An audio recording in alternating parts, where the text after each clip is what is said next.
When cattle live in country where there's a lot of predators, boy, we're getting real problems with this up in Oregon with wolves now and things like this. Real bad problems. Cattle will graze in a soft bunch. Well, they'll just stay together in a soft bunch, and they'll graze in that pattern. And when you do these movement patterns, and you walk back and forth just on the edge of the flight zone, they'll go into a soft bunch. It's a hardwired behavior. And then a fourth behavior they have that I never ever want to see is milling. You don't ever want to see milling.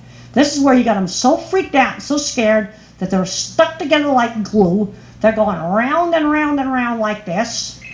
And the dominant animal is going to be in the middle of the herd because that's where it's safe. The dominant animal at the feed trough is not usually the dominant animal at the the leader animal. The leader animal and the dominant animal, two different animals.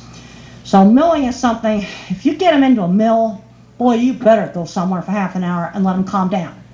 Now, what gets them scared? It's fear.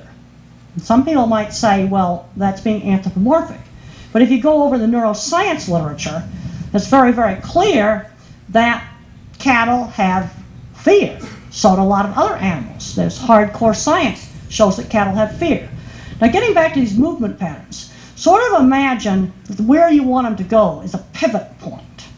Like a windshield wiper on the car, that's where I want them to go. That's the pivot point. But remember, a windshield wiper is only a quarter turn because it's very important not to circle around them. You'll notice that these are straight lines on these diagrams, and you start out doing the walking back and forth just barely on the edge of the flight zone. Because the principle is, especially with cattle that are untrained, you see that when you start out in the beginning, it's all instinct, is you want to trigger the soft bunch before you move them. Because if you put too much pressure on too fast, they scatter on you. That's going to happen when you first try it. So it's impossible. They ran all around all the pasture.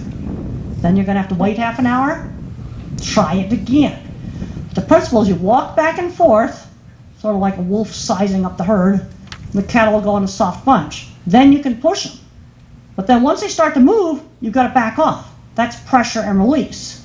It's another very important principle. If you want to teach an animal to lead, you pull on the lead rope, and if he steps forward, you let go.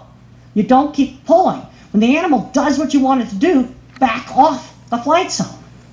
That's pressure and release. That's another really important principle. Another thing is, do not circle around the herd. No. And if there's a straggler out there running off, just leave it. Forget about the straggler. The herd will bring them in. Now, as you work with cattle, and then they learn to trust you, then they'll stop turning and try to face you. You go from instinctual behavior to learned behavior after you've really worked with animals. Go up in Missouri, they're just leading them around from pasture to pasture. Kurt and get cattle out there and make them do all these turns and things. It's really pretty amazing. I don't think I can do that. But one thing I've got in the back of the Humane Handling book is I've got some of Kurt's, I call it advanced stockmanship, moves for turning groups of cattle. It's really cool. And these are things that are going to take time to learn, but they'll be things worth learning.